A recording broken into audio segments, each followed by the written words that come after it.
Okay, welcome everybody to Corporate Scrutiny Panel. Exciting agenda lined up for today, which includes the People Strategy update and the EU transition Kirklees preparations, and also an update on financial management. So let's kick off. Membership of the committee. We've got apologies from Philip Challoner, Co-op-T, and also from Councillor Graham Turner, Cabinet Member. Okay, thank you for that. Those apologies are accepted. Minutes of the previous meeting. Any comments on the minutes of the previous meeting? Thank you, Chair. I note that there was no, I wasn't actually there on that meeting, apologies for that, I did send my apologies, but I do note that there's no discussion of what risk register items on there, and I thought that we'd said that that would be a standing item. If I misremember, then I apologise, but it occurs to me that on the risk register there are items that are either going up in risk or going down in risk at any given time, and that perhaps we should have that as a standing item and address those as they occur, because we'll be aware that there are some items currently that are on the risk register at the moment that will be affecting us at the moment. It's probably good for us to have a view. Just throw that out for discussion. Thank you. I think it's a good call.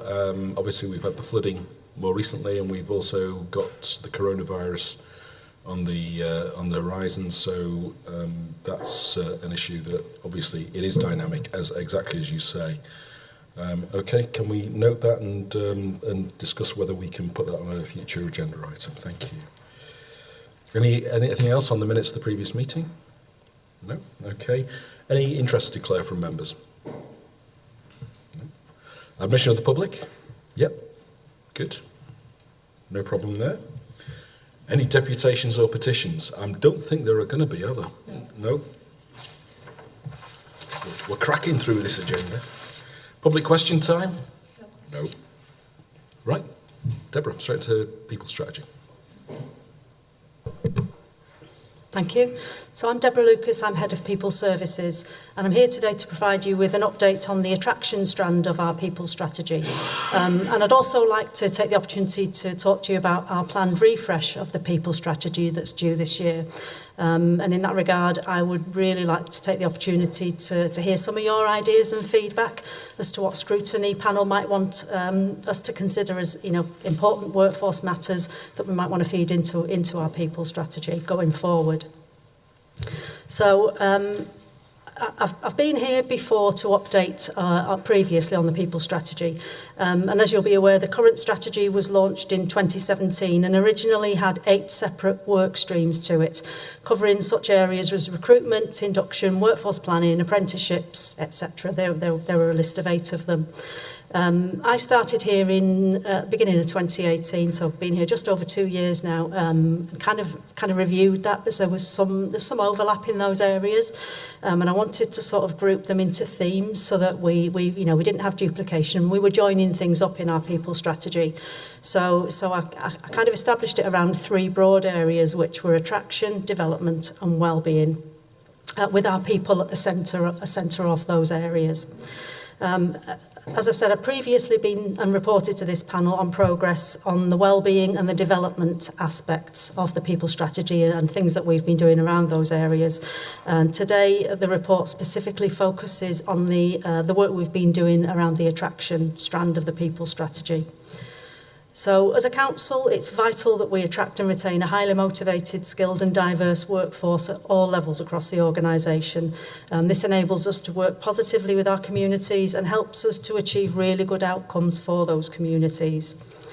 You'll see from the report that I've set out a number of key achievements in the attraction area that have happened over the past 12 months. And today I just wanted to pick out a few of those achievements to talk to you in more depth about.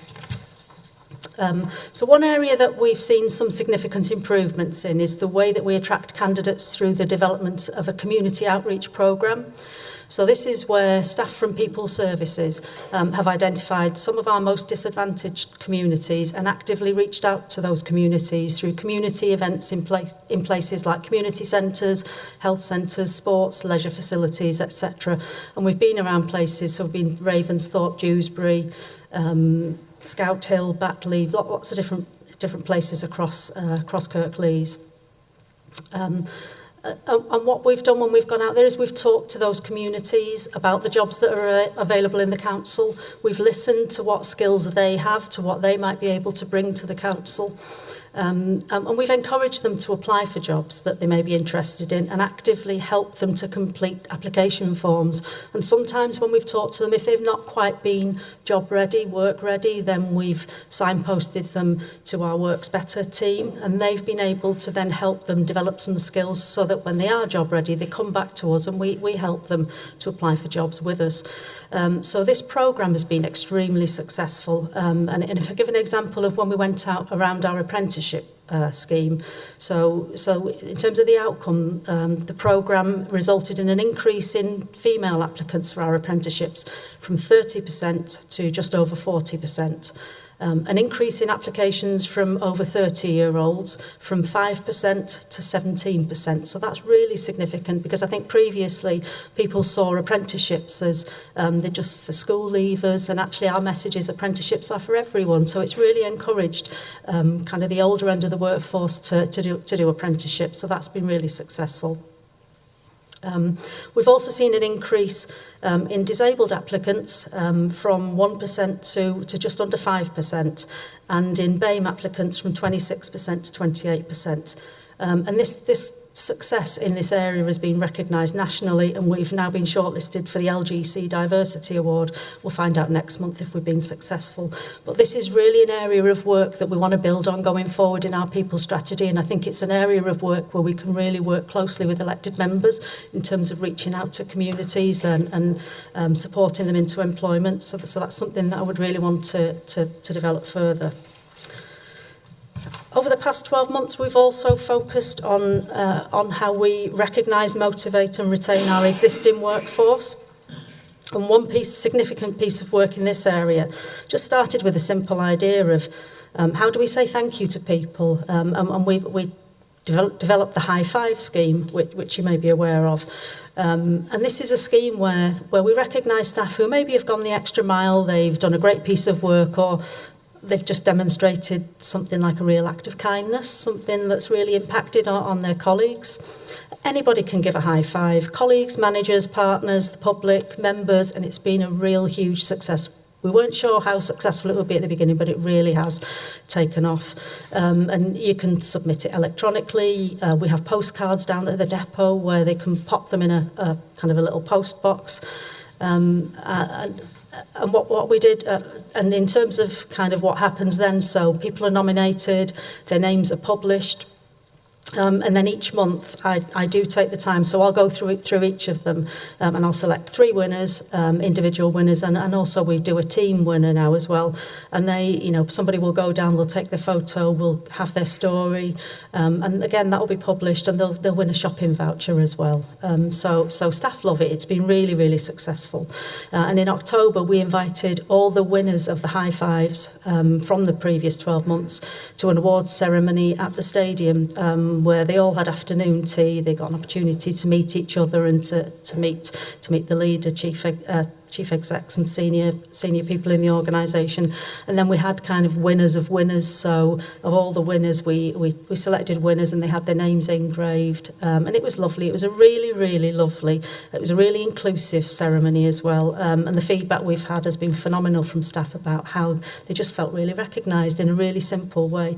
So building on that success, we're continuing with the High Fives, and we've got another event planned for October this year as well. One other area that I'd just like to highlight is that the work that we've been doing to improve outcomes for our care leavers. So we previously implemented various schemes to try and provide them with employment skills. We'd given them short-term work placements. There was an employability programme with Kirklees College, but our young people were telling us that they wanted something a bit different. So we listened to them, and we've developed what we've called our Saturday Jobs scheme. And I know there's an appendix to the report that gives you a lot more detail, but just kind of in summary, our young people were telling us that a Saturday job was something that they felt they missed out on more than their peers. Our looked after children.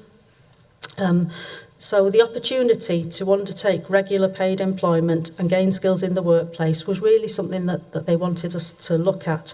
So we've worked with managers and we've created a number of jobs in the customer service area. There's gardening roles in libraries, there's admin roles that our care leavers can come in for. It doesn't have to. It's called a Saturday job scheme. It doesn't have to be on a Saturday, but they come in, they do a day's work, they earn the money for it. It doesn't affect their benefits or anything like that, and they love it. They're gaining skills, you know, and it's kind of it's opening the door into employment for them.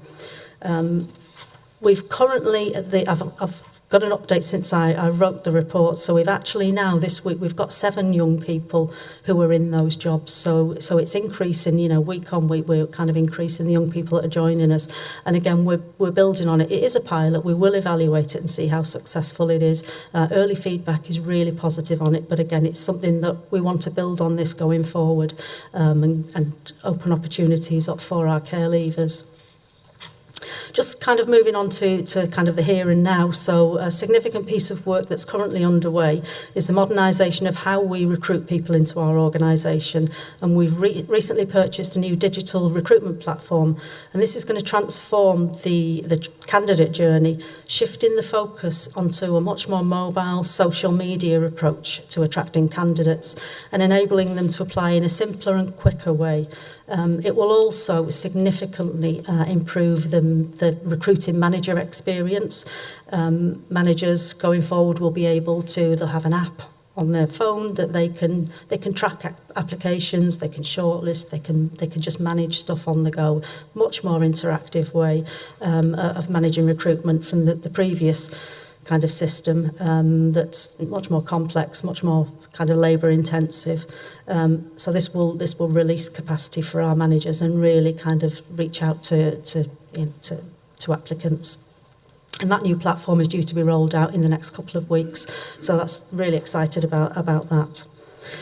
At the same time, we're transforming our approach to induction, and we'll use the new digital recruitment platform to support this so that we effectively start to engage applicants from the moment they start to even look at our jobs. They'll be able to access interactive, dynamic online information that shows them things like, so they get a feel for what's our culture like, what's the job like, you know, hear from existing job holders, hear from senior managers in the organisation, so they can really get a feel for our organisation and almost start that induction before they've even got a job with us. So we want to start that onboarding at the earliest opportunity. So it's a really, really exciting time in terms of the work that we're doing around our talent. So looking forward, I mentioned we're refreshing our people strategy this year, and as part of that refresh, we will, over the next couple of months, start to engage with a cross-section of our workforce, from senior managers to frontline staff, to understand what they perceive as our key challenges going forward, to listen to what's important to them and capture what ideas they may have as to how we can improve work and the workplace so that staff can be really successful in our organisation.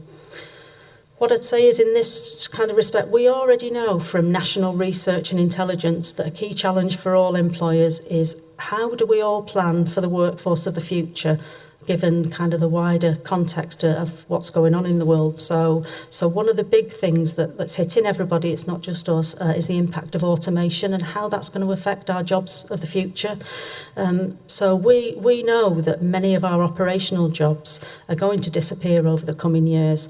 And they'll be replaced by artificial intelligence. So we need to start thinking now about identifying what may those jobs be, what will new jobs look like, what skills will staff need to undertake the new jobs, and how are we going to upskill our existing workforce so that they're able to do those new jobs. So that's a huge challenge. That's a huge national challenge, because we don't possibly even know what the new jobs of the future are going to be. So how you plan for that, it is really difficult. The other challenge that we're seeing, from a national level is how do we attract and retain a multi-generational workforce? We know that people are living and working longer, and I know I couldn't resist putting in that extra appendix about all the different generations that I've added to the report, but potentially we could have about 5 generations in our workforce at any one time, all of whom will have different drivers, different expectations of work and expectations of the workplace. So we need to be thinking much more creatively about a diverse approach to things like staff benefits and not a one-size-fits-all, because there's all those different expectations out there. And the other thing that we can't lose sight of course, is the fact that whatever we come up with must align to our climate change agenda. So quite often what we will hear from staff is, oh, if only I had subsidised parking in the centre, that would be really great. Well, that might be what you want, but actually that's not for the future. We have to have an eye on the future. We need to align all our strategies. So we need to think really creatively about how we do that. We have to do it in a much smarter way. So as I've said, I've kind of included a couple of appendices at the back that give a bit of a flavour of things like artificial intelligence, automation, and the kind of generational challenges that we're going to be facing. And these will very much feed into our plans for the refresh of the people strategy. But what I would really very much welcome, as well as any questions on the work that we've already been doing, is kind of any ideas and any thoughts that you might have that might feed into the people strategy, any areas that you would particularly want us to focus on, and we can pick that up as part of our refresh. Okay, thank you. Thank you, Deborah. Over to you, members. Who's first? Okay. Thanks, Deborah. Brilliant report, as always. Couple of things I'd like to pick up. I was very pleased to hear you talk about multi-generational workforce, because I think that is one of the challenges that we face. And I have raised it here before, and I will keep coming back to it. I still haven't seen anything in the strategy actually written down that talks about carers, so people who have caring responsibilities, and that is important to us and will increasingly be important to us.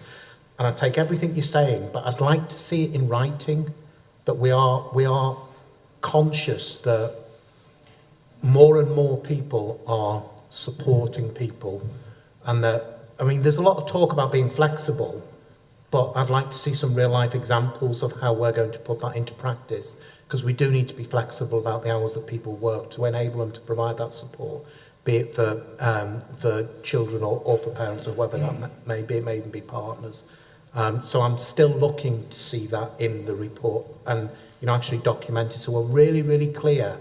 So we're really clear to our employees that we value our employees, and we recognise the pressures that a person is under, the additional pressures a person is under when they are in a caring role, and that flexibility about working patterns, but also perhaps about the hours that they work, so that they may be able to step down their number of hours when they take on caring responsibilities, but with the recognition that perhaps later in their life they may want to step back up again. That wouldn't hamper them. So I'd love to see more about that explicitly. And the other one, we talk a lot about diversity. The group that are the most disadvantaged and have the poorest outcomes are actually white working class males. But we don't seem to talk about that when we talk about diversity. So I think we need to just give a bit of thinking to, if that's the group that have the poorest outcomes, what are we doing to support them and provide them with the right opportunities? And do we actually capture the data that shows if we've got any?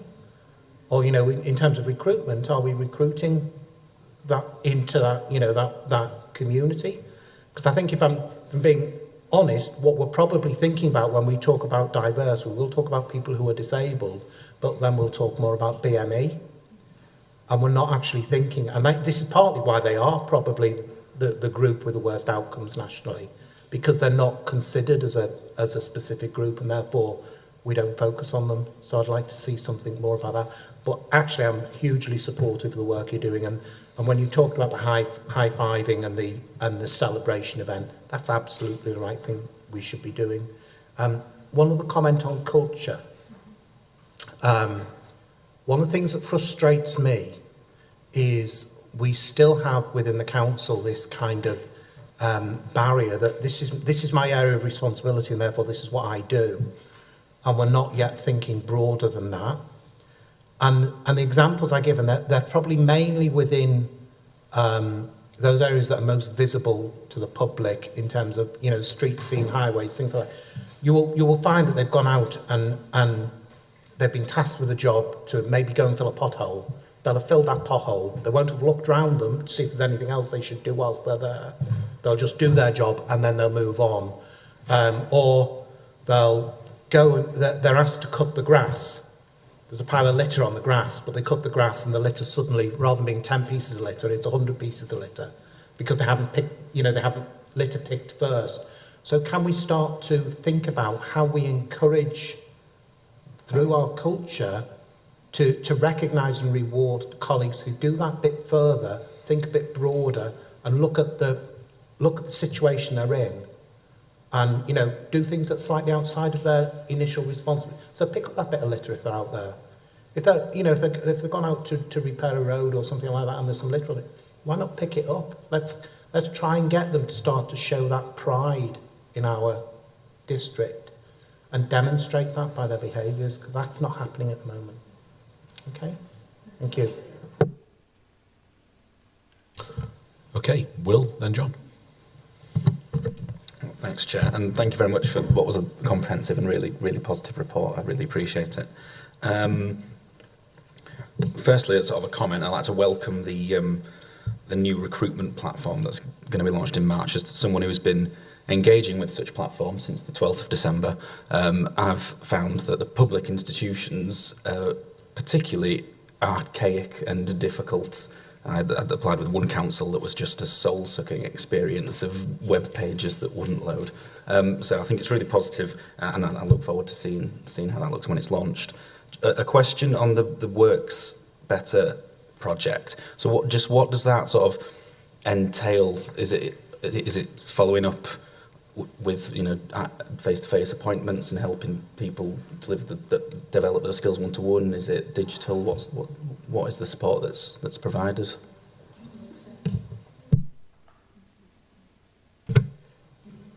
Good morning. I'm Adele Humble and I'm one of Deborah's HR managers within People Services, and with colleagues leading on the refresh and the work that we've done on the people strategy. So thank you for your positive comments and the other comments as well. That'll be really helpful. In terms of the Works Better programme, it's run within a different department within the organisation, but we work really closely together. So what we do is we signpost people to that programme, and they do a number of activities and skills analysis with individuals. So it's not one size fits all, which is brilliant. So they will help people with CV writing, they will help people with interview skills, they will help people, they will assess if people have got the right functional skills at the right level to even start to embark on that recruitment journey. So what's great about that programme is it isn't one size fits all. It'll depend on the individual's needs. And what we are doing with people that we've worked with on those programmes through our outreach work is tracking their progress. So again, we can come back with, you know, these are really positive outcomes that have happened for those individuals.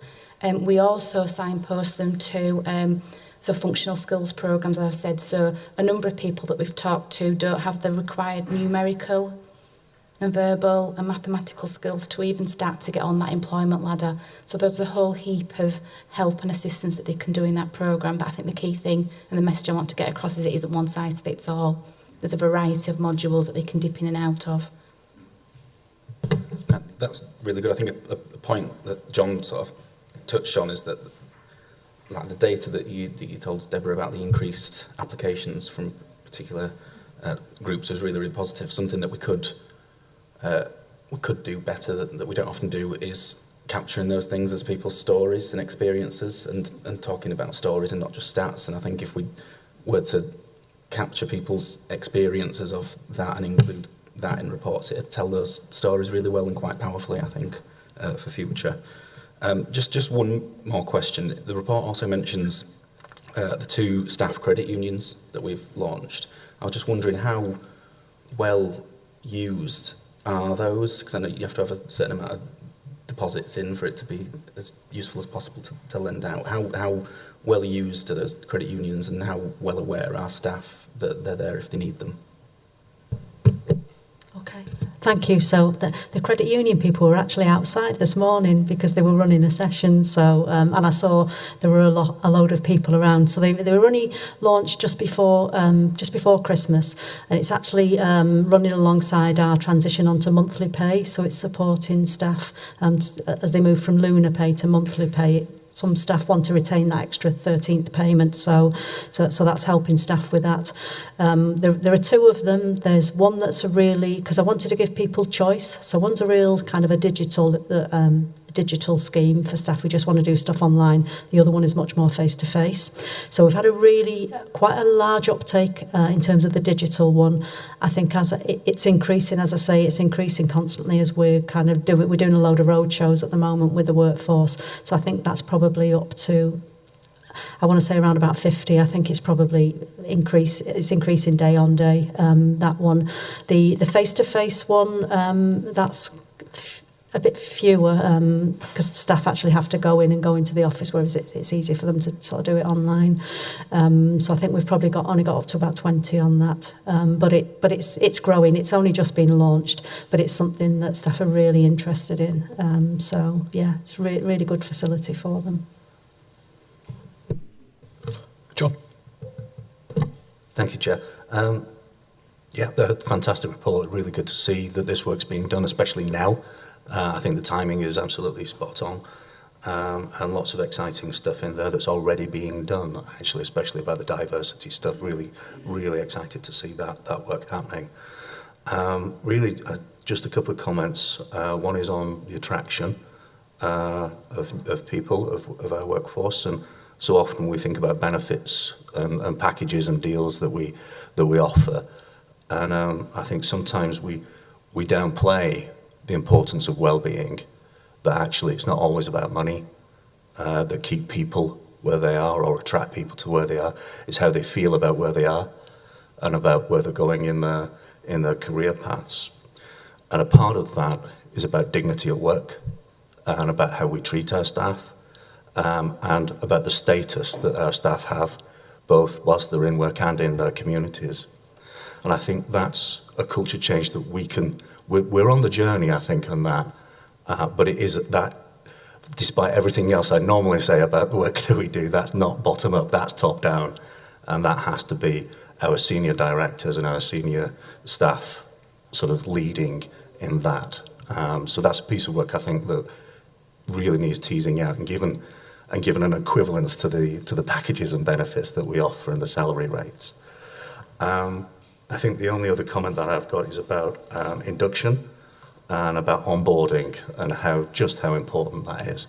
And I think we'd like to see, I certainly speak for my own group, that we'd like to see new senior members of staff and directors visiting groups sort of in the first sort of 2 months of where they are as soon as they've found their feet.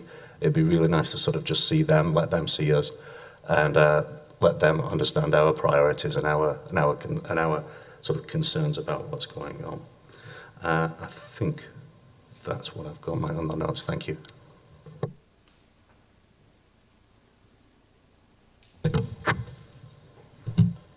Cheers, thank you for the report. I know you were talking specifically about attracting talent in. I just wondered if you could touch on what we do sort of internally to, how many roles are filled internally, how many roles do we have that are filled by succession planning and things like that, because I was interested in what you said about going out and sort of really trying to engage with perhaps those more disadvantaged groups that are struggling to get into the workforce, and I think that's a really positive thing, and I suppose the next step on that is developing them through so there's more opportunities again at that lower bottom level for people to come into the workforce and having that kind of move through. And I know obviously it's important sometimes to have people coming externally and from outside the area, but it does often seem sometimes that a lot of our senior officers that we recruit come externally. So I just wondered how much of that goes on, how much succession planning is, how many roles are actually only recruited internally and how many are external. And then just the other things I just wanted to touch on in terms of it.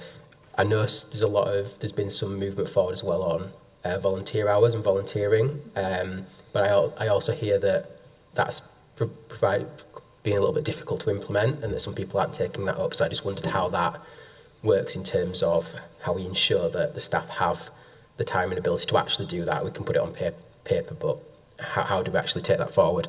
And then the final one, it was just on what you mentioned about benefits, and you talked about one of the things that people often come back with about subsidised parking and things. And I agree with you, it obviously needs to align to our strategy. I just wondered, do we offer subsidised travel cards, M cards and things like that? And if not, is it something we're looking at? Because that's obviously quite important. Thank you. Well, I've got one, but yeah, I just I just wondered how. I wasn't quite sure what the protocol was, how much of a subsidy there was, etc. Thank you.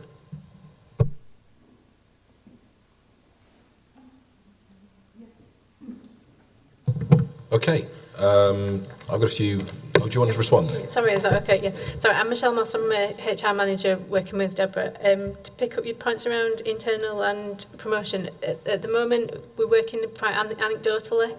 One of the benefits and one of the things we've absolutely factored into the new recruitment platform is very much building those foundations and make sure we've got absolutely solid foundations so that we can start to do things differently. And one of those things is around the data that we can capture. So understanding what's being advertised internally, understanding when people are being promoted through all our advertisements. And some other functionality around kind of talent pools and talent banks and things like that. So I'm absolutely taking it away as something that I'm kind of secretly ticking a box in my head going, brilliant, we've got that in view. I think it'll just take us a little bit of time to get some solid data that we're confident in, but absolutely what we want to be really looking at. And succession planning is our next big priority, looking at that, how we do that properly. Okay, I've got a few. Sorry. I just wanted to, you asked a question about volunteering. So we introduced the 2 days paid volunteering for staff last year. Again, anecdotally, we're hearing that it's really successful, that staff are out there doing it. The tricky bit is capturing it, and in terms of, I'm not convinced that everybody always logs it onto a system. We know it's happening because we hear the feedback, we hear the stories. But in terms of actual numbers, I think there are many more than we've actually got logged onto the SAP system. But it's certainly something that we're really passionate about, really promote at every opportunity. We've been doing some close working with Forget Me Not Children's Hospice, and they're coming into one of our CMG Plus groups to talk to staff, and we've actually been out doing quite a bit of work with them, a bit of volunteering work.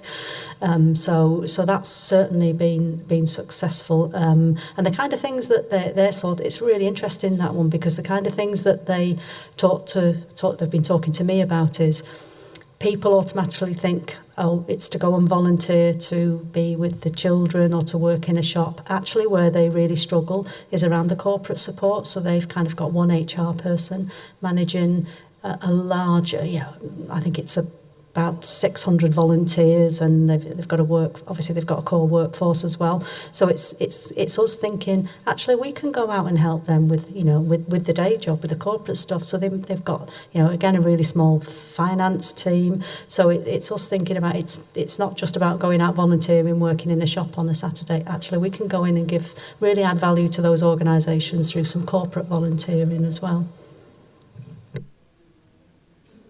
Okay, John? Just following on from that, Deborah, before I retired, when I worked in banking, we actually did some volunteering with a very small charity where I got some of my finance team to go and support them and help them with putting together a budget and a business plan. So actually they're even more valuable to them than somebody just turning up and painting a wall or something like that. So sometimes it is those skills that we've got that are hugely valuable, and we probably don't think in those terms often, so I fully support you in that. It really, really is important. That's absolutely, as a corporate service, we often think, well, what can we offer? But actually, that's what they're crying out for. You're spot on, absolutely. I also got one of my team a long time ago to go into my parish council and help rewrite the finance system that the parish clerk used in terms of monitoring. You know, setting up an Excel spreadsheet and you know, pulling all that together for her. So we did that as well. So, but these are the sort of things we can do because we've got that skill set and it's really easy for us. And actually it's hugely valuable. Okay, the few observations I got. You've mentioned about the use of QR codes here. I know it's just a minor point, but I think we need to keep an eye on whether QR codes are utilised very much. So just to comment on that, really. The employee benefit platform, actually, if you have a Kirklees card, you can make use of it.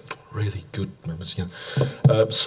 Zephyr, you get cheap food there. There's all sorts of things that you can get through that. Cheaper currency exchange and loads of things. I just wonder how well it's promoted and how well it's marketed, because it's one of those things which needs ongoing marketing for people to benefit from it. And I know of a number of employees who've just don't realise that the package is there, and it's actually a really good comprehensive benefit platform. So ongoing for that. Another question was really about exit interviews. We've talked about a lot about attracting people, but why do people go? And so finding out why people go is a really important way of us actually getting to understand what we need to do to get them to stay. I think that's quite important, really. I was interested by the Solace work, the Level 5 Solace leadership work, and I'm just basically wondering how many people were involved in that and whether that was an ongoing programme of work. That was another thing.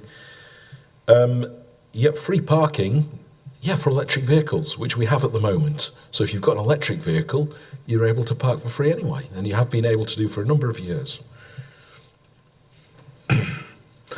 So, climate change, that's going to be an important thing going forward. And yes, we do need to ensure that we attract the people who are going to be getting involved in that sort of work.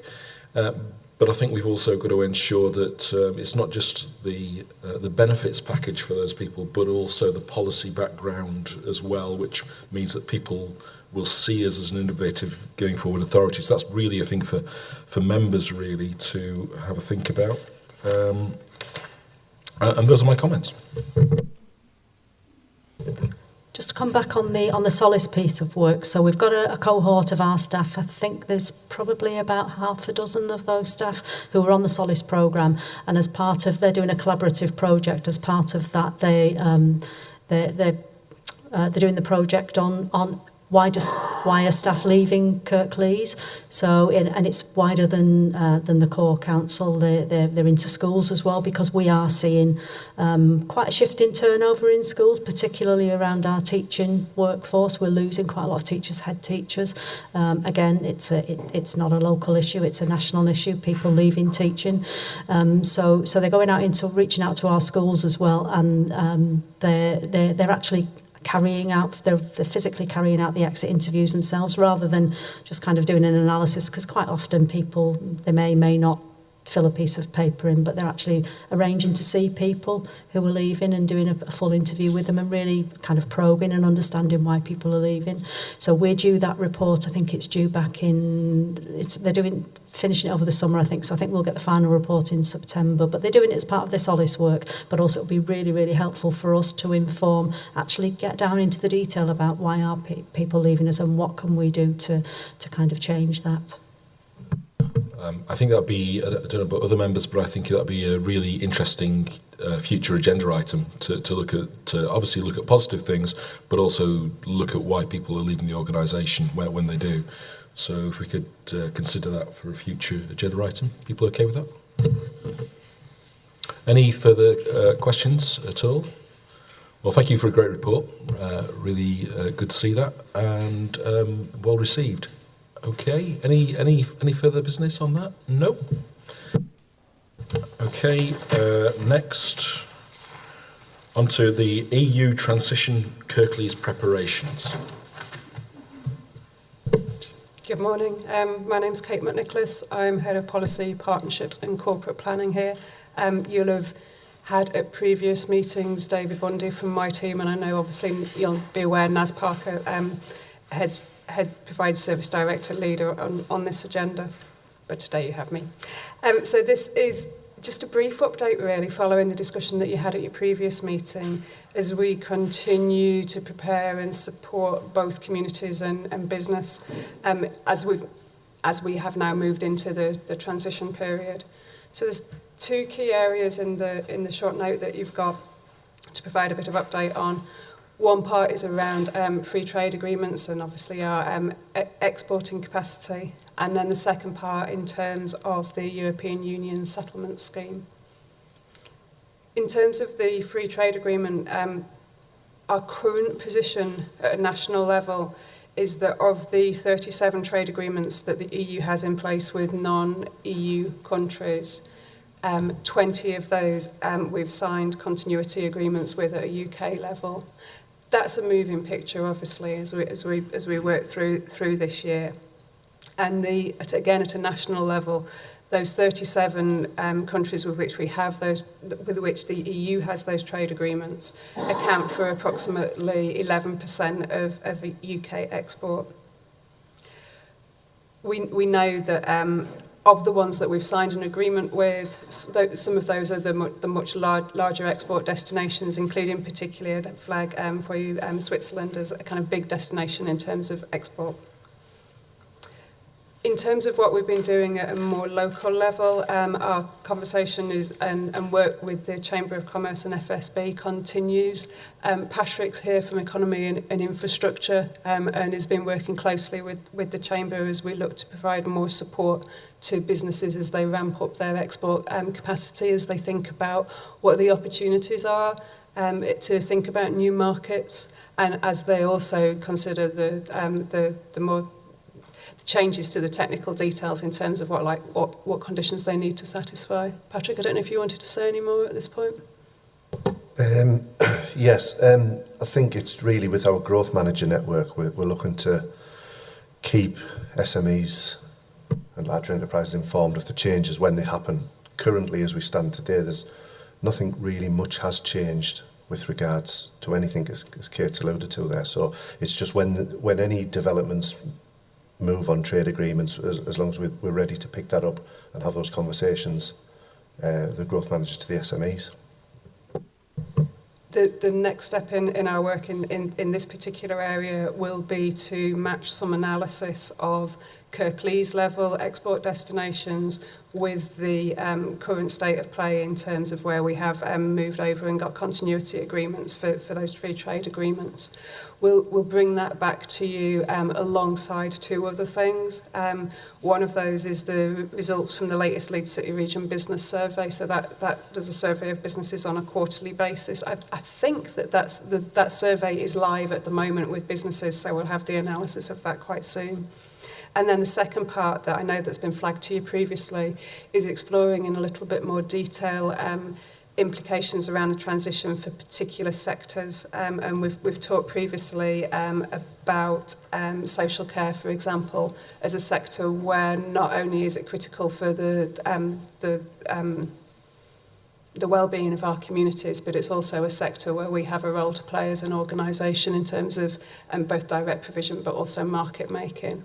So we'll bring something back to you that maps the Kirklees export against where we are with trade agreements, bearing in mind that whenever we bring that will be a moving feast, but we'll bring that back to you along with some analysis of where business confidence is currently, any issues that are being flagged through the survey results, and then some of that sectoral analysis as well. The second area that you asked us to provide a bit of an update on was around the European settlement scheme. So obviously this is looking to support Kirklees residents who are European Union citizens. We've been working, and Emily's been working closely on this. We've been working to ramp up our communications around this area. You might have seen it. I think it was even within this week. Some of the Twitter campaign that we've got to make people aware of the sources of support that there are. not just Twitter, clearly. So working through schools, for example, and also with businesses, both so that they can provide information to their staff, but also so they can think through their workforce implications, the implications around their workforce as well. So a number of different routes and tailored communication to make sure that we're reaching out into communities. And as we do that, we've been doing some analysis of the numbers of people that have gone through the process, so that we are feeding that into where we then target, so that we're making sure that we're reflecting that reach across communities. We've also been working to make sure that in our customer care centres and in our libraries there's access to computers, so that people can do the digital element of the application process, and some of the digital upload support as well, so that for people that don't have the technology themselves, that we're providing support through our existing infrastructure. And then finally, we're looking to see what we can do to increase local provision to support, in particular, vulnerable people, building on some provision that's funded nationally and delivered at a regional level. We're looking to see what we can do to ramp some of that up at a local Kirklees scale. And then very finally, obviously within that issue in terms of European Union settlement scheme, we've got a duty of care around looked after children, and we're working very closely. We understand that there are 5 looked after children, currently looked after children who are European Union citizens, and we're working carefully to make sure that their settled status progresses. And then also recognising that for care leavers, so people that were once looked after, that we're making sure that we reach out into towards those people to make sure that we're giving them the source of support, so not just people that are looked after by us currently. That's probably a bit of a brief summary. Did you want to say anything further on the European Union settlement scheme progress? Okay, members. Councillor Taylor. Just one from me, and it's the point we've just finished on, really. The 5 looked after children that we need to apply settled status for, that's been reported before. So I'm just wondering why they haven't got settled status. So are we experiencing problems with supporting them through that, really? Because I would have thought by now, you know, there's a process to go through. So the submission isn't overly complex, but it's only if there's problems. So are we experiencing problems with those five individual children or not? The brief answer is I don't know. I will find out where the progress is. I haven't heard any reports of difficulties within that, so it's just whether it's simply lapsed, but I'll bring that back to you. Yeah, I was going to say, if we can have that brought back, because you would think by now we should just get them through the process and then we can close that off and say, well, we know we've got those children supported. And I'm just a bit worried that it's still hanging around almost, and it makes you worry about, is there a potential problem there?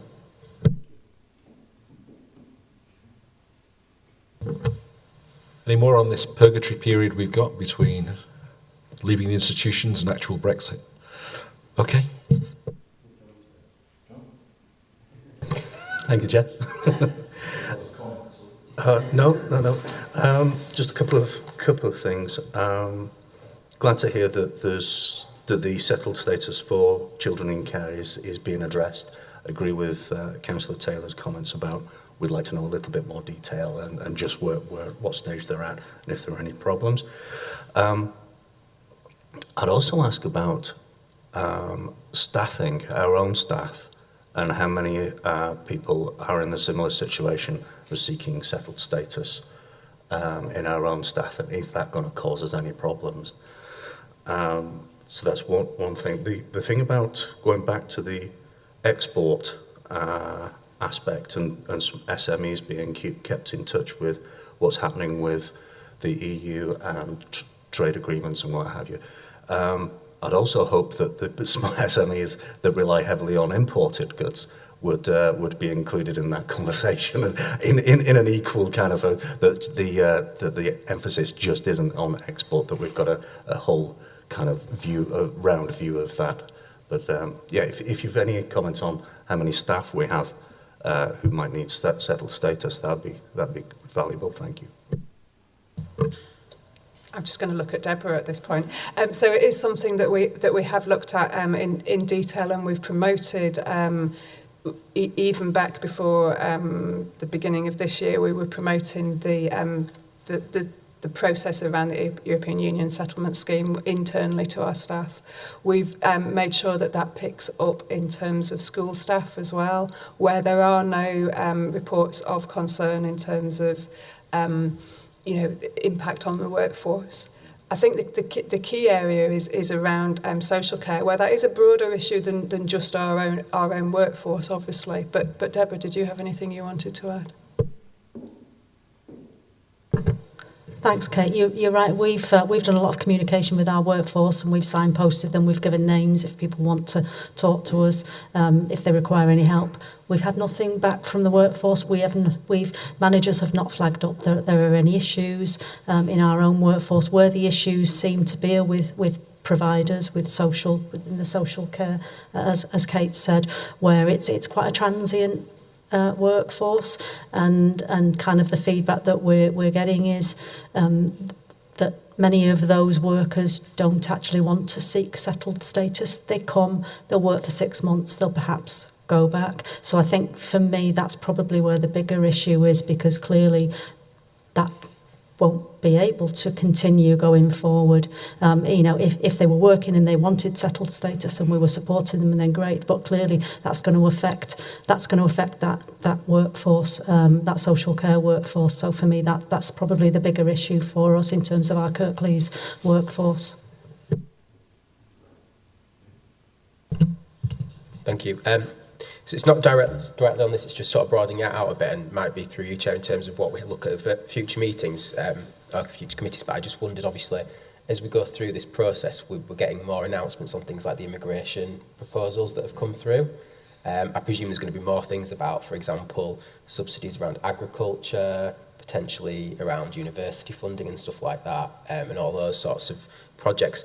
So I just wondered, and from the social care perspective, I know that potential new immigration bill or proposals might have an impact on that, not necessarily directly, but also through services that we contract and potentially the cost of those services and things like that. So I just wondered, what are you looking at on there, and perhaps as those things continue, how that might come to us, because I know some of it's directly council, some of it's the wider economy. So I just wondered what you could talk about that. Yeah, thank you. Oh, sorry. Absolutely. So the report that you've got here is quite focused in on a couple of issues. Our broader plan in terms of thinking about business continuity and thinking about areas of opportunity and also areas of risk covers a much broader suite of issues that does extend beyond what are the issues that face us as a council and an organisation, and into the sort of social and economic and as you say, with agriculture, potentially the environmental impacts as well. So we do have that in view. And if you wanted a more detailed report on that kind of overall position that down the line, then that's something that we'd be happy to provide. That kind of gives you that broader picture. And I think you've probably had that in the past, I think, but we can certainly do an update on that in the future if that would be helpful.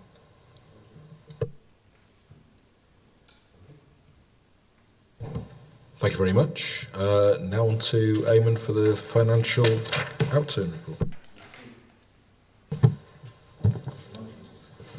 Thank you, Chair. For anybody who's watching on webcast, my name's Eamon Croston, Service Director Finance. So this is one of a series of financial management update reports that we bring to corporate scrutiny through the year, and they're usually quite timely in terms of recent events or upcoming events. So I've chunked this up into three broad parts. One is about progress against our in-year financial monitoring position, and early consideration of year-end and rollover, if there is any likely to be available. The second bit is a bit of reflection in terms of any updated national and local intelligence following the approved budgets on 12th of February, council approved budgets, because as we know, there's emerging national intelligence and local intelligence all the time. So I thought it would be worth just a bit of reflection and discussion. Are there any aspects of that might influence or change what we've just approved, or to be mindful or aware of as we go forward? Because there's some quite significant events coming up that could have quite a big impact regionally, locally and nationally in terms of the world of public services and local government funding, etc. And then the third bit, going to do a little bit, round it off with a bit of an interactive session, looking at the CITFA's Financial Resilience Index. I knew you'd be excited by that. Contain your excitement for a few minutes, but I thought it's useful because it's in the public domain and we have used it in our formal budget documentation around as part of our sort of suite of evidence in terms of our own financial sustainability, and it is a sort of a relative benchmarking tool that is out there in the public domain. So I thought it'd be useful just to spend a few minutes just going through certain aspects of that and caveating certain bits, and just so we get a collective understanding of what it is and what it isn't. But I thought this is an opportune time, I think, given where we're at this time of year. So I know we haven't done that before. So just in terms of the in-year position, I think last time we were reporting on it in context of Q2, we were relatively confident that we would get towards a break-even position by year-end, certainly on our general fund. And that's certainly the case in terms of the Q3 monitoring. So the report went to Cabinet recently, and that's appended to this report. So we're reflecting on our general fund overall position around about variance of just about £500,000 overspend on just under 300 million net budget. I think we're pretty confident we'll get to round about a balanced budget position by year end. I think at Q2 it was just under £1 million. And we're reasonably confident then that we would chip away incrementally at it. Just presentationally, one thing we have changed in the way we've presented the Q3 monitoring is actually to reflect some of the changes to our budgeting that we approved on 12th of February in terms of investment going back in, because I think certainly for Q1 and Q2 in terms of the planned progress against planned savings, some of those planned savings we subsequently through the budget process and approved budget plans actually reverse those savings and put investment back into the budget. So that's why we've chunked it up in the appendix to the Q3 monitoring report to identify those elements that we're still measuring against what we're still planning to save, and those many elements that we recognise we're in an overspend position current year, but we're not now measuring progress against those savings because we've put investment back in to meet our priorities or service improvement needs as part of next year's approved budget plans. On HRA, still, I think we're looking at a bit of a surplus, relatively small surplus against a turnover position of 92 million, I think. So that's in reasonably good financial health, as is the reserves position. Collection fund, which captures the business rates income and council tax income. I think we're reflecting a bit of a surplus there as well for year end, and we'd anticipated that as part of the approved budget plans. So I think, and on capital, just on capital, I think we said previously that we now, through council financial procedure rules and delegations to Cabinet, we've got more flexibility to actually move budgets between years in year. At the start of the financial year, we had an approved capital plan of 115 million. It's now showing at just over, I think, 80 odd million in the updated report. So we have actually shifted over 20 million back as part of that flexibility, acknowledging where there is slippage. So it's a bit more dynamic than it would have been perhaps in previous years, where we would have stuck rigidly to the 115 million pounds. So we are reflecting, I think, overall significantly high, well, I'll say significantly high, but last year's capital spend was just under 70 million. We're reflecting round about just under 80 million, I think, this year. And obviously it should ratchet up in future years as well. But I'm going to touch in a minute in terms of some of the things that we set out in our approved budget plans around reviewing our financial planning framework as well, in terms of making it fit for purpose for the future. So all in all, it's I think a relatively positive overall picture in terms of our year-end position. We do allow for, as part of the year-end review of our finances, we bring a year-end report to Cabinet and Council July time. And we've still got provision within our financial procedure rules for consideration of revenue rollover, providing that the council position overall is in an underspend position. We did that at the margins last year. If you remember, we put some resourcing aside for the Healthy Holiday programme, which was hugely successful. I'm not anticipating on general fund there's going to be much wiggle room for rollover. I think it will come in round about break-even position, so that's not necessarily a bad thing, it's just a thing. There's not going to be that much wiggle room, I don't think. But particularly in light of the level of investment that's gone into budget plans next year as well, I think one of the things that we'll be emphasising quite strongly in terms of budget management next year is if you have got proposals or ideas coming forward at a service directorate portfolio level, then actually consider them in the round within the resources that you've got available and be a bit more creative that way than perhaps we've looked at it in the past. So I'm not saying that there isn't going to be any rollover opportunity, but it would very much be at the margins. And I think we're going to be quite prudent as well in terms of our capital rollover, just to make sure that actually the things that may come forward in terms of bids aren't already in the plans for next year that you can look for in terms of resourcing availability. So I think it's going to be quite tight, but for the right reasons. In terms of, there's quite a bit of updated intelligence actually around things that have come to light since we wrote the budget papers. So some of them are just basically government announcements that have been dribbling out through early in the new calendar year. So you might have picked up in the national press that the financial settlement announcement was finally debated in Parliament on the 24th of February. We were confident by the time the papers had gone to budget on the 12th of February for Budget Council debate that there wouldn't be any changes through that parliamentary debate, and that is effectively what's happened. So they've just basically endorsed what we'd set out in our budget plans in terms of government funding position. You'll have picked up as well probably that there's also a subsequent government announcement around further business rates relief, which again is highlighted as part of the update, retail reliefs in particular. So as with the other reliefs that have come from government, I think we're up to about 10 or 11 different types of reliefs now that have grown since Business Rates Retention Scheme came in 2013.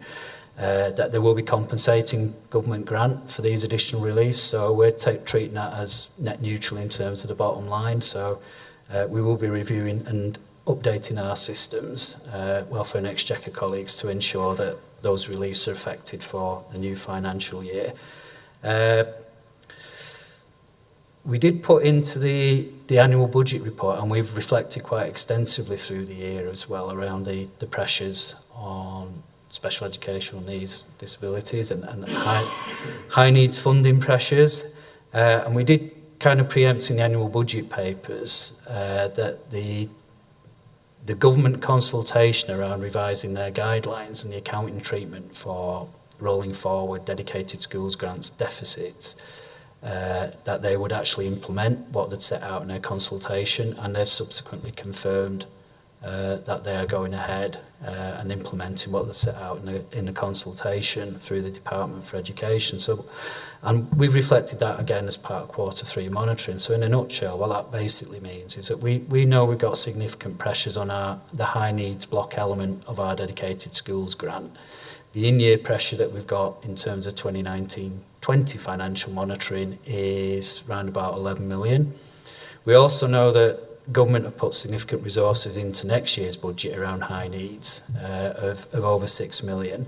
And we know that there's still a national debate to be had about future years as well, because as part of the spending review announcement back in September, government had also announced for education headline amounts, additionality into education budgets of over 2 billion per annum for years 2 and 3. But what they hadn't done was actually allocated those to the constituent parts, which parts of education they were allocating those to. Because we know that government put extra money into further education as well as high needs and the school system in 2021. So I think that's a debate that's going on nationally between Department for Education and HM Treasury in terms of what potential future release of the year 2 and 3 allocations might support high needs funding. And we know as well there's concerted lobbying going on across local authorities that have got statutory responsibilities for SEND pupils around that as well, because it's bubbling up to the surface more and more. There's more and more councils in this position now. So what we did do as well as part of the budget report, we actually set up a new reserve, which we've referred to as a demand reserve. So in effect, part of the rationale for setting that reserve up is that we know that as part of the new guidelines, in order for us, if we were mindful to utilise some of our general fund reserves to offset some of the backlog deficits that we're rolling forward now, then we would need specific exemption and permission from the Secretary of State. And we're going to have to report anyway to the Secretary of State because of the size of the deficit. So there'll be conversations that we'll be having with the Department for Education. I think any propositions we put forward, there's a statutory deadline, I think, end of June 2020, not January 2021. So we will be preparing for that. But it's an ongoing situation, and in spite of the extra 6 million we've got for 2021, which is welcome, we've still got an in-year structural deficit between 5 and 6 million. And I know there's a lot of work going on to review that whole part of the system. It's quite a complex part of the system, and it's not just about us. It involves partners, it involves college, it involves the school system, and it involves government and other key stakeholders as well. So I think it's worth just raising that because of the scale of it. And the fact that we're rolling it forward effectively on our balance sheet doesn't mean it's hidden from view. We'll have it front and centre of our financial management updates going forward, and we progress and reporting back in terms of what's been progressed around that agenda, because it is quite a significant potential hit on our overall bottom line and our financial sustainability. So we need to make sure we've got sufficient resource set aside to cover off any deficits that are rolled forward, pending further discussions with government. So elsewhere, we know that there's still going to be a budget announcement on 11th of March. New Chancellor's confirmed that.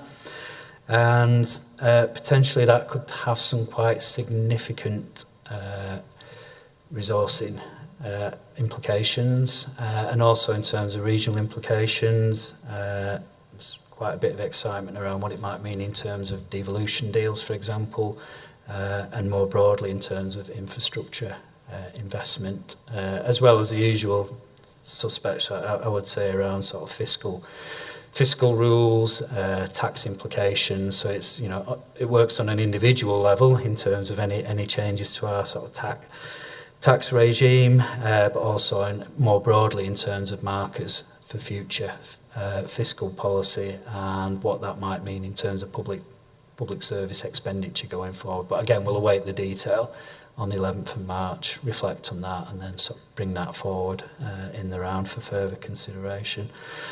In terms of local intelligence, just reflect on one particular thing that we're looking at, and that's around the financial planning framework. I think it's readily more apparent now, particularly in terms of the long-term council ambition, talking about a decade of investment now. And also, I know we've had extensive discussions about capital plan profiling, delivery, etc. And I know there's a report coming to the next corporate scrutiny panel around capacity and delivery. And there's a lot of work going on around that as well. But actually, both our revenue and capital financial planning framework, I think we need to be moving more to a 5-year revenue framework. I think it's more appropriate, and a longer capital framework, anything up to 10 years. That might sound bold, but actually, I think it's the right thing to do. But as officers, we'll be doing a lot of work over the coming months in terms of preparing for that, and I think the intention is to out that no later than the budget strategy update report early autumn, or even if we can bring that slightly forward. That's the right place actually to articulate the rationale and reasons for doing that. But I think now's the time to make a step change. I think from our traditional sort of 3-year snapshot revenue and 5-year capital, we need to broaden our horizons. So I'll shut up at that point and allow any questions or comments from colleagues on the floor. Councillor Taylor. Thank you, and thank you, Eamon, for that. Number of questions. I love the comments about the capital plan and the revenue plan. I think it's right that we start to look forward now and say, now, fingers crossed and everything else, we've perhaps got a more stable government. We might be able to get some longer view of local government finance, and therefore a longer term revenue plan is appropriate. I did say fingers crossed. And again, with the capital plan, as you and I know, we invariably debate that in here, and I do have some questions on that anyway, but there we go again. I didn't say it. You made the point about the in-year changes to the capital plan, which I welcome, and I think, as I say, we've discussed this many times, haven't we, about how we make sure that we're managing that more effectively in terms of what our realistic delivery is. But we saw a reduction from 115 million to 80 million. Now, that's as far as that goes, that's fine. But there's a revenue implication of that as well, isn't there? So I don't know how much of that 115 million was borrowing, but if we've reduced our borrowing requirement, presumably that's reduced the revenue costs. So what's happened to that money? Because presumably that's an underspend in terms of revenue. I've got a few other questions, but we can come back on that one.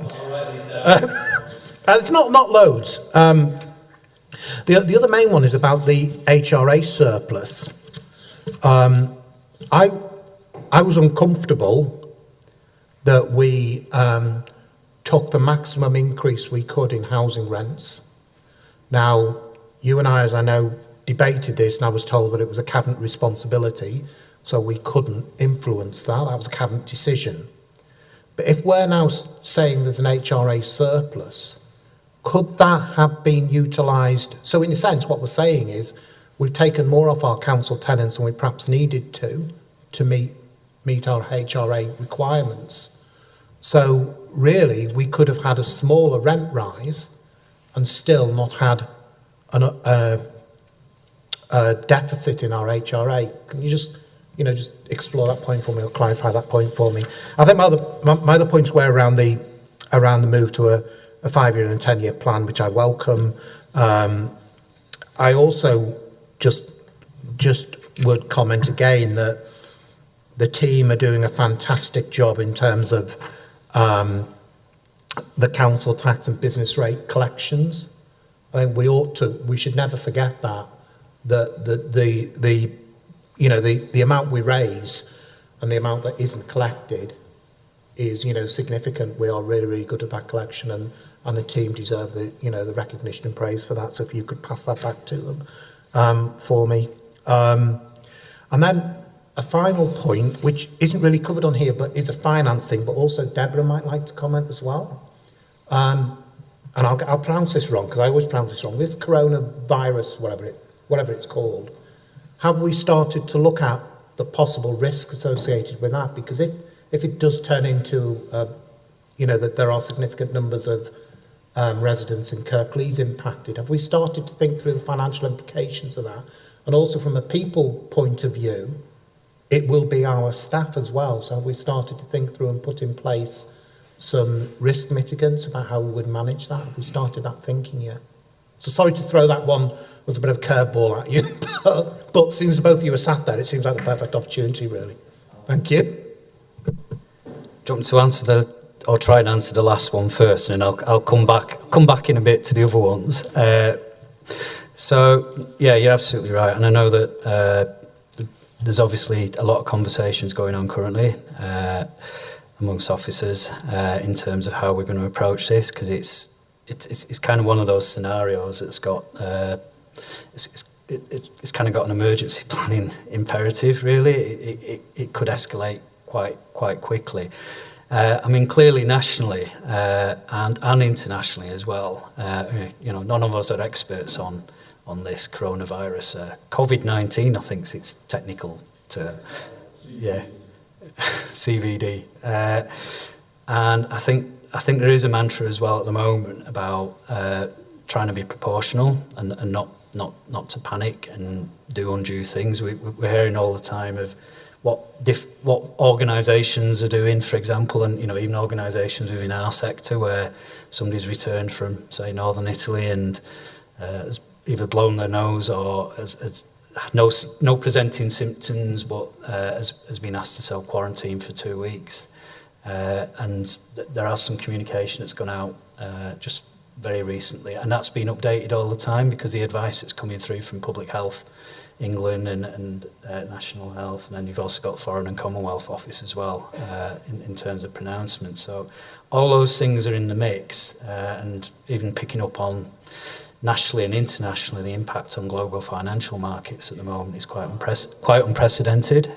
Since the biggest short-term falls since 2008. So there's obviously perception in the markets as well as is their want. Behaviourally, they anticipate things, whether it's a short-term blip or whether it's a longer-term blip, and what the impact is on that.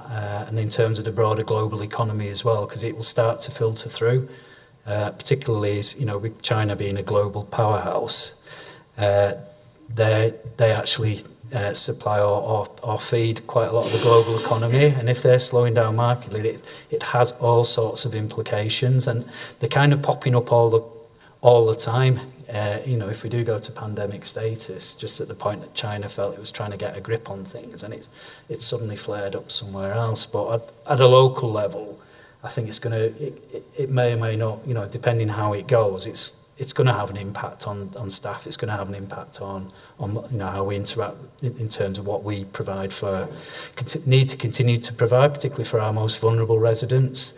It's got all sorts of implications for in the care home sector where they are the most vulnerable residents in terms of health provision, and stresses and strains on the system in terms of just the logistics, in terms of networks and the whole infrastructure. So you could almost get to if you take it to one extreme, a national emergency planning situation, and another or it might just be that actually be proportional, take the relevant government advice and other official advice and act proportionately, and try and keep. I think the mantra is keep calm and be proportionate in this. No. Deborah, do you want to keep calm and carry on? Oh, sorry, not me carry on, but Deborah, do you want to come in at this point?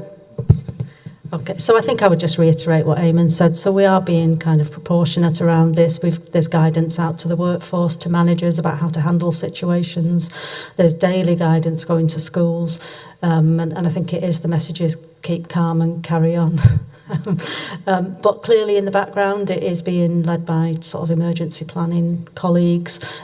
Each of our services has a business continuity plan, so that we're kind of dusting those down and having a refresh at the moment to just make sure that they are robust and rigorous. But clearly, it's difficult to predict where this might go. But I think we're doing everything that we possibly can in terms of following all the government advice, making sure that we've got robust business continuity plans in place, and just keeping communications going with managers and with the workforce.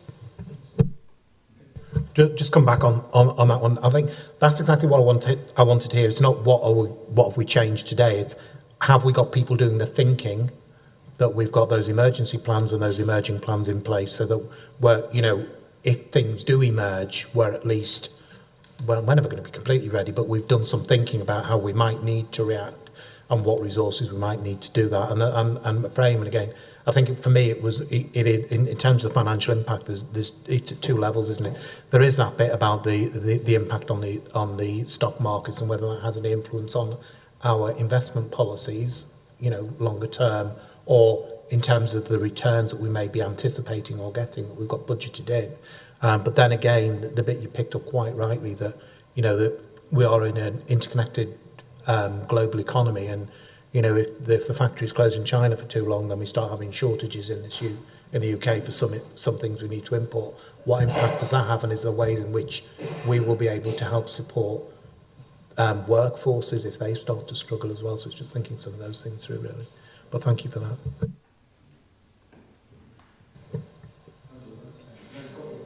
Do you want to come back to... Yes. You asked the question in about, was it 3 parts? So, yeah, the in-year situation around capital slippage and impact on Treasury Management budget, we actually already assume slippage in our budgets around borrowing. We actually, because not all of capital plans through borrowing, you're quite right, some of that slippage will be grant-funded elements, some of it other contributions to capital, and borrowing will be one element of it. So we factor into our medium-term financial plan anyway, around about 40% slippage on borrowing. We do review that. I think the other thing to note as well is that the way that borrowing costs are calculated and what we set aside to support our debt requirements annually, there's actually a bit of a time lag as well on some aspects of it. So while there'll be some in-year slippage in the current year, more of the impact's actually going to impact on next year's budget, other than sort of the partial effect of interest calculations. And that's to do with this thing called the minimum revenue provision calculation. It's just a timing issue. So what we would actually be reviewing in light of the 1920 slippage as much will be in terms of what impacts that got on our 2021 Treasury Management budget because of the timing issue. But I think we're reasonably confident at the moment that because of the amount of slippage we factor in anyway annually, that there isn't much, you're not going to see as much underspend on Treasury Management budget for that slippage as you might think. It's going to be marginal at the moment. So my reason for asking that question is whenever we try to put budget in and we want to spend any capital, you tell us we have to have some additional revenue in the revenue side to counterbalance that. Yeah. So if I'd persuaded all of my colleagues to support my budget amendment and I was going to spend another 20 million in capital, you would tell me there was a revenue cost associated with that. That's correct, yeah. And that would go into the budget amendment. So if after the budget has gone through, we then reduce the amount of capital, surely there is a saving. Because if I'd have increased it, you'd have told me I would have had to have more. I can't see how we can say, well, we assume a slippage and therefore there's very little change. If that's the case, why do you always require us when we want to do a budget amendment to put in additional revenue cost to cover the cost of that additional borrowing? It can't be, if you add borrowing, it increases the revenue, but if we reduce borrowing, it doesn't reduce it. Okay, so the calculation on the Treasury Management budget reflects what's in the existing capital plan proposals. So there were a number of amendments. Use the example of the 4 motion amendments that came through this budget council that all had, to varying degrees, some element of capital and supported by borrowing. So the way that those calculations were done, and I do think at the time when I was talking to councillors from the different groups, I did explain that actually the way that we're doing those calculations, there is a bit of a timing issue, and also factored in some slippage as well in terms of those calculations. So it reflects the additionality to the capital plan. So I'm happy that the calculations that we did in terms of the motion amendments were consistent with the way that we approach the calculations for the overall capital plan, and I ensured that that was the case, because why wouldn't they be? We need to ensure consistency. So therefore, if we reduce the amount of spending in the capital plan, surely there should be some revenue reduction as a result of that. Surely? Yeah, but none of the motion amendments per se ask for a reduction in the capital plan. Sorry, I'm not talking about them. I'm talking now. We had originally 115 million in the capital plan. It's now 80 million. In the budget, it was 92 or something. It's now 80. So it's continued to go down. So if the amount we're actually predicting now we're going to spend is reducing, surely there should be similarly an underspend in the revenue because we're not borrowing as much. And the amount we're borrowing is reducing each time we reduce the capital plan. Surely that follows. Yeah. And you were saying that there wasn't really any reduction as a result of this change in the revenue. Again, it goes back to the timing issue of the slippage in the in-year plan. It would actually, we would calculate, that would be calculated. And any slippage that we were estimating in the in-year plan, we'd have factored in at the time in terms of the future year medium-term financial plan. Because of the time, there is a timing issue with the calculation. So any slippage in the current year, it's kind of, I'm probably not explaining it very well, and it is quite complicated. If it might help, rather than trying to explain it verbally, if I came back with something that actually outlined more explicitly what I'm talking about in a way that's understandable, at least so that you get the logic of why. Because I understand the logic of what you're saying. It's just more complicated than a simple response in order to convince you that what I'm saying is reasonable as well. So I think mercy, John. Have mercy. I will accept that. Is that a compromise? Yes. Okay. It's too complicated for him to explain it to you now. Okay. Got that? Clearly, yeah. On the housing revenue account, in terms of the surplus position, and effectively that would roll into HRA reserves. We look at the housing revenue account in the context of it, not just in terms of a 3-year plan even, we look at it in the context of a 30-year plan as well. So when you're looking at it over the lifetime cycle, those 30 years, that's one of the contexts in which we assess what is reasonable to uplift the annual rent by each year. And in terms of the current forecast, and obviously a 30-year plan has a heck of a lot of assumptions in there anyway, as you get further away in terms of 3 and 5 years. But the rationale for maximising the rent uplift in line with what government allows for effectively ensures the overall affordability of the plan in terms of the 30 years. So you might have some you will have some in-year variations. Whether it's a deficit or surplus on the bottom line, but in the context of the overall affordability over the 30 years, I think it's appropriate in terms of maintaining that affordability to go for the maximum uplift in the same way that we would, as officers, would recommend actually maximising the council tax in terms of the threshold, but accept that it's obviously a political decision as well as to whether to go with that. I think just contextually as well, it's worth noting that the previous 4 years there were actually 1% rent reductions as well. So the benefit of that was passed on to residents, and I think. I think the other part to acknowledge as well is that, again, accepting that it is, there is some flexibility around what what you'd want to uplift by.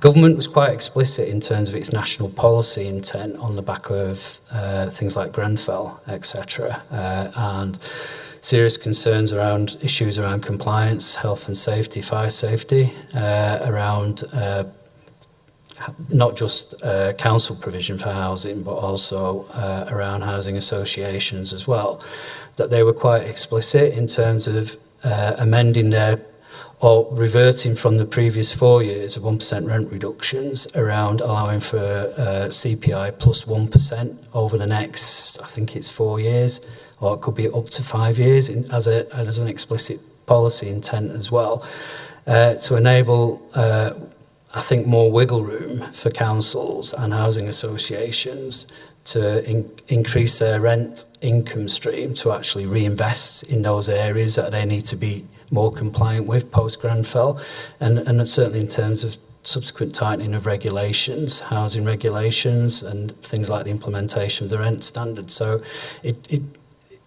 given that national government has set out its policy intent as well, and recognising as well that there are increased investment needs in the housing revenue account, and that's reflected in its updated capital plans as well, that was probably as well a clear signal to housing associations and councils with HRAs about where government would want to see councils investing in additional investment beyond what it's probably pre-existing had because of compliance, serious issues around compliance post-Grenfell. So there are a number of, I think, drivers here in terms of our overall sort of rent position.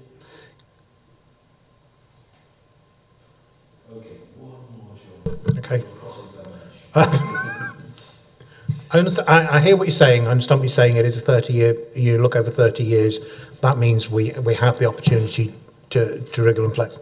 My view on this is that council housing is provided to our most vulnerable tenants. They're the people who tend to be those most financially at risk. Yeah. So actually, my impulse is to minimise an increase where I'm able to. Yeah. And I think we perhaps haven't looked hard enough at how we could have minimised the increase rather than automatically going for, well, that's the maximum the government says we can have, so we'll have it. The other thing it does is the rate at which council house rents are set is an influencer in the broader rental market. And you hear in private renting, and you hear so often about people who find that the biggest cost for them is their rental income. And actually, if we want to be an ambitious council that's going to try and help our most vulnerable residents, there are other ways of doing it. And certainly maxing out on the rent increases we can push onto council tenants isn't the way I'd try and do it. And I would be much more creative about how I looked at HRA and how we looked at our investment plan over a 30-year term than perhaps we do, because at the moment it seems like we just kind of nod through the maximum increase where we're able to. But that's a personal view. I understand where you're coming from, but I think as a council we could set ourselves as an exemplar and say, yes, we could take a maximum amount of our council tenants, but actually they're those that are financially vulnerable, so we're going to minimise the amount we take for them whilst still meeting all of our statutory requirements. Personal view. Okay. Any of the members want to comment? Okay. I mean, there's some interesting stuff here, and thanks for all the efforts that you've put into it. One of the most useful elements I found that's come out of the budget process for me as a member has been public realm funding when it came a couple of years ago. Marvellous, excellent. We were able to put things, for engaged members, it was a great way of us being able to sort of get some of our local priorities sorted out. And so I think if we actually look at that and review the public realm funding and how it operated and what we did with it, those of us who used it, then I think it would be something that we could look at again and see if there's a way of us fixing that into the process. I mean, I know how it came about, obviously. I think I had a little bit to do with that. But, there we go. Okay, I'll leave it at that. Anything? Oh, the interactive session. Okay, everybody ready? Am I like a quiz master now, or anything like that? Is it? Okay. Special guest today at the top table is Eamon Croston, who will be providing us with an interactive session on budgeting. Just wiggle the mouse and hopefully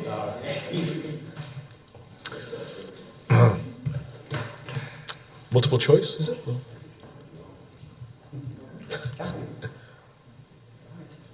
See that? Is it on? It's behind me. All right, I won't take long with this. Do I need to turn this on? Or? So anybody who's watching the webcast will see this on screen. Are we good to go? Okay.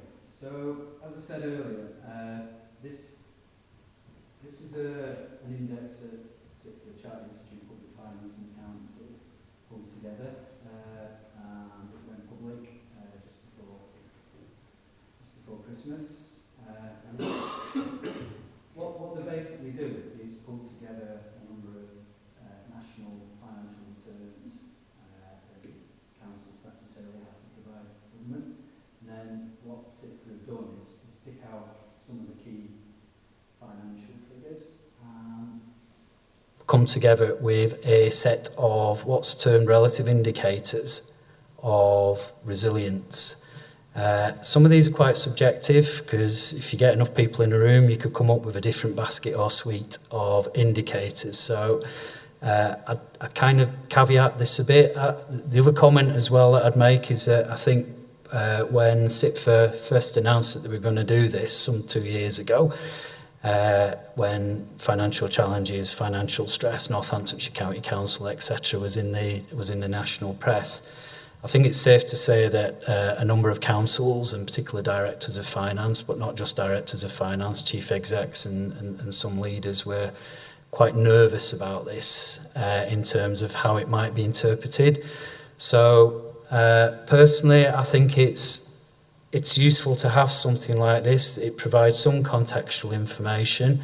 It doesn't necessarily tell you about the future because this is snapshot information based on 2018-19 financial outturn information. So there is a bit of a lag, but I think in terms of getting a flavour or feel, if nothing else, against the set of indicators that CIPFA have decided to put together to form their basket, it gives you a relative understanding of where we stand in relation to the others in terms of our comparator group, and whether or not is that a good thing, is that a bad thing, or is it just a thing? As long as if we know that our story going forward is that actually we're aware of some of these indicators, but actually, in terms of sustainability of our plans going forward, we're okay with this. So I've got Kirklees there as our authority. You can actually pick between metropolitans, unitaries, London boroughs. You could pick any authority you want, basically, but I can only compare Kirklees against the metropolitan districts in this tool, or our nearest neighbour, which is a smaller suite of metropolitan districts that are deemed to have characteristics that are nearest to us in a fairly general sense. So, and it also goes back in time as well, as far back as 15, 16, if you're mindful. So I'm just going to concentrate on 2018, 19. And the one I've used in recent budget documentation is around level of reserves. So that's a ratio of current level of general fund reserves, excluding ring-fence reserves, public health and schools, relative to our net revenue expenditure, which is just under the 300 million figure I was alluding to earlier. So there's a snapshot comparator group analysis. So the darker shaded one reflects the fact that our relative proportion of reserves against that measure of net revenue expenditure as of year-end 2018-19 was just under 34%. So we're round about in the middle. So if you look at those 36 metropolitan authorities, we're at that end of the scale. And then at this end of the scale, not unsurprisingly, you've got authorities probably like Leeds, some of the bigger urban authorities, and Sefton, And then at the top end, you've got Rochdale and Barnsley, Manchester, Walsall. So you can just scroll over each of these individual bars and see where we're at relatively. So what does that actually tell us in reality? Because, as you mentioned earlier, we've got a corporate risk register. We look at that in the context of what reserves we need to set aside going forward, and also in terms of development needs as well. So 34%, what we've got might be appropriate for us in terms of not just... There's a lot of commonality, I'd say, in terms of some of the national things that can impact on councils, but there are some discrete local factors as well. For example, high needs pressure is a national phenomenon, but we're all at different stages in terms of our sort of relative pressures, financial pressures there. And we know as well we've got our current waste PFI contract coming to an end.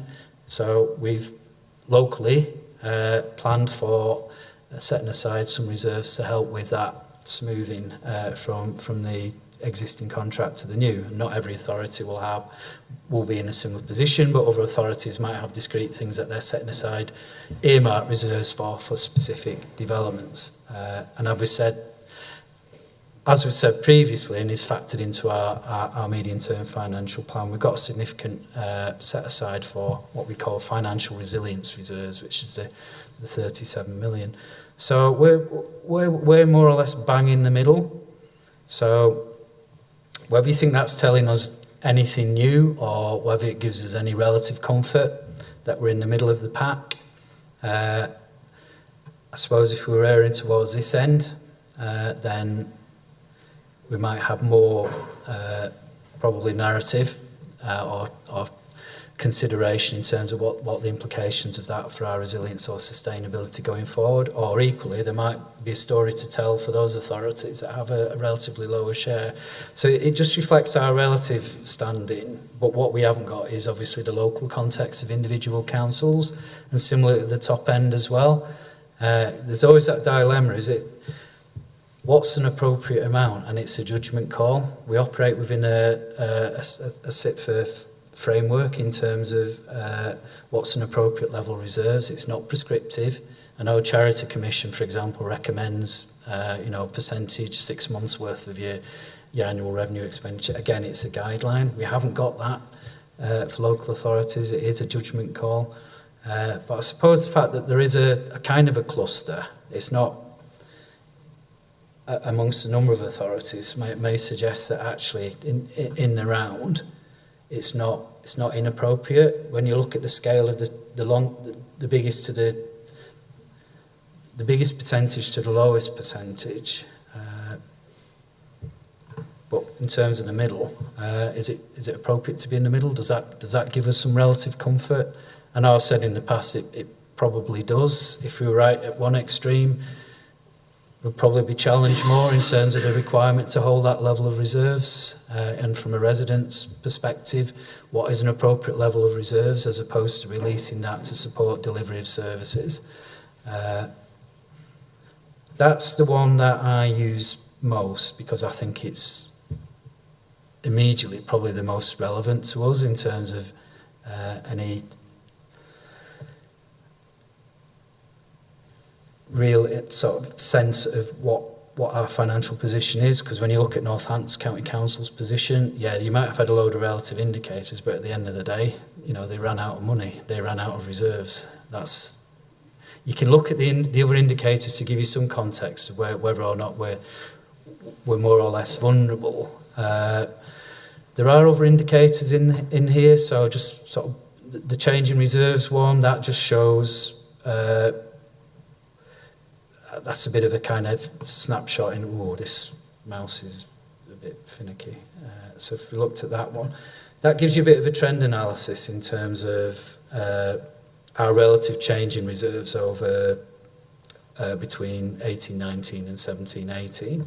Now, in some authorities, they might have chosen to actually put significantly higher amounts in that particular year.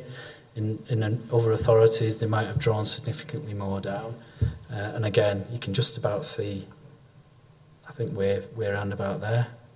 So we've marginally overall, in terms of our net position, remained fairly static. We've drawn some reserves down, but but we've put some reserves back in as well. Again, what's that telling you? It's all relative. Maybe a couple of years ago, when we were putting significantly more into our reserves for specific things, we might have been at the left end, but that might have been appropriate for the time. There are some other indicators. The social care ratio one, in terms of the, again, relative indicator of financial stress. So that, I think that what that's trying to reflect is just merely the fact that actually when you look at the totality of what we spend in terms of our net revenue expenditure, most of it is actually spent with our most vulnerable adults and children as a percentage of our total net expenditure. And for us, it's based on the returns that we put in, it's around about 66%. Now, if you, not unexpectedly, comparatively against our metropolitan authorities that have exactly the same statutory responsibilities, there's quite a significant cohort that are in that kind of ballpark. And then there's one or two at either extreme where it's slightly less. And then when you get down to 45% and 45% at that extreme, there may be some questions at the margins about how... The other caveat to this, of course, is it's dependent on the relative quality of the financial returns that you send in as well. So I think as an authority, we're certainly keen to ensure that we put quality control and assurance into our returns. But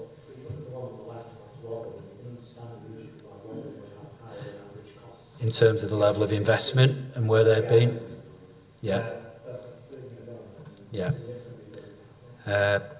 But I think the fact that you're absolutely right, and it might reflect a point in time as well, but I mean, for somewhere like Rotherham, that's probably sustainable as well going forward in terms of what they're likely to put or keep in terms of their social service needs. I don't want to speak for Rotherham in particular because they'll have their own view. I think the issue there, I think from SITF's perspective, and again, it's very broad brush, is to say, look, we've got statutory requirement to protect our most vulnerable. That's not going to go away. We've got demand pressures in those areas. Regardless of what the financial position or financial forecasts are for councils going forward, relatively speaking, they're going to protect the investment and spend in those key areas. So does that mean that if they have to make cuts elsewhere, then effectively they're going to have to make more significant cuts in other areas? Or less investment. If you look at the channel analysis, what that shows you is, we recognise we need to put more resources into children, so you can see that it's come down. And then it's... but then it's starting to flatten, which suggests that we're in a reasonable direction at the moment. Yeah. Again, it is that sort of interpretation and relativity. So the trend analysis, I suppose, in some respects, is just a graphical representation of the narrative for this council, isn't it? In terms of our medium-term financial plan and strategy, reflecting, the council's investment needs and priority areas. The council tax requirement to net revenue expenditure is in there for us, and that just reflects. Again, how useful that is as an indicator going forward. So I suppose going back to the social care one, does that reflect if councils were in a position where they had to make more reductions, does that reflect the fact that because they're spending so much in those two critical areas, their wiggle room to make reductions in those two critical areas is less, and does that fall on other areas, or does that suggest that councils are more vulnerable to be able to make those reductions going forward and might be more financially stressed because their ability to make further reductions in those other areas might be stymied because that's probably, so if you look at things like National Audit Office produced a report around financial sustainability. I think we touched on it in a previous session a couple of years back, looking at what had happened over the 2010-18 period, and it was exactly that point that social services, adults and children's were relatively protected and other areas were reduced. And it's how far could councils go going forward to continue to protect those vulnerable areas and cut the other areas as well. But whether probably in a different climate now, we'll see from 11th of March budget, but also as well, given the level of investment that's gone back in through the spending review, certainly from government's current perspective, austerity in terms of the public deficit definition has ended. Maybe there will be some stability going forward. Council tax requirement, net revenue expenditure, I think that one's just really to show that in terms of our net budget requirement, we're just under 300 million. The below the line funding sources, your council tax, your business rates, your unring fence grant. The council tax element for us is around about 66% of that. So does that mean, according to this indicator, we're lower risk? Sorry? Oh, social care. Oh, yes, sorry, yes. Hang on. It's the mouse. Dodgy mouse. You're right. So we're actually third from the left. So again, it's a question of interpretation. So SIPFA's interpretation is that means from their perspective that we're relatively low risk in terms of those below the line funding sources, because does that mean we're not as still reliant, relatively speaking, on what might be left of the old revenue support grant at a point in time? You've got to reflect on the fact that this was 18-19, so there was still further reductions in revenue support grant in 19-20 as well.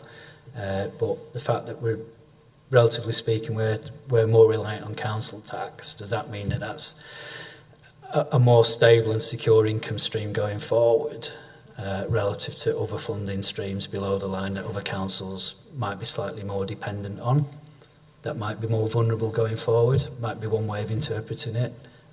But again, this is at a point in time. If you look overall, a lot of our relative indicators, and I still use the level of reserves one, I think for me is probably the most critical one. We're kind of in the middle for a number, slightly to left or more to left of centre on the social care ratio, and more right on the council tax net revenue expenditure ratio relative to our metropolitan district colleagues. So overall, we're slightly sort of left of amongst most of those indicators, or in the middle. And again, we haven't even, it doesn't assess the relative weighting of these, or actually are there other indicators that would be equally useful that are not in here. So the overall caveat to this is it's just one of a suite of indicators and assessments and judgments around our sort of relative or absolute financial resilience position as a council and sustainability going forward. And we've said in our annual budget plans recently that we're pretty confident in terms of our plans going forward. I know we had forecast budget gaps in year 2 and 3. We've always had forecast budget gaps in years 2 and 3, probably for as far as I can remember, really. And we know as well that government is committed to looking at the adult social care funding issue going forward. The social care green paper is due at a point in time, but regardless, we know that because of the demands on that part of the council budget, that whether it's through national government grant or through continuation of adult social care precept or a combination of the both, there will still be additional funding that government will have to provide going forward to councils, specifically around social care. And that's probably the biggest single factor in terms of our future budget gaps in 21, 22 and 22, 23. So we do anticipate and expect that not necessarily all of it, but a significant chunk of those gaps will be filled, everything else being equal. But obviously there may be other things that come on board that will stress and strain our council budgets. So I don't know if anybody's got any sort of comments or observations in terms of the index as a whole, or if they think it's actually, given the fact that it's in the public domain, do you think it's a useful thing for Sitfa to have done, rather than, I think they obviously felt that doing nothing was not an option, particularly in light of Northamptonshire, and something's better than nothing. It's interactive. You can interact.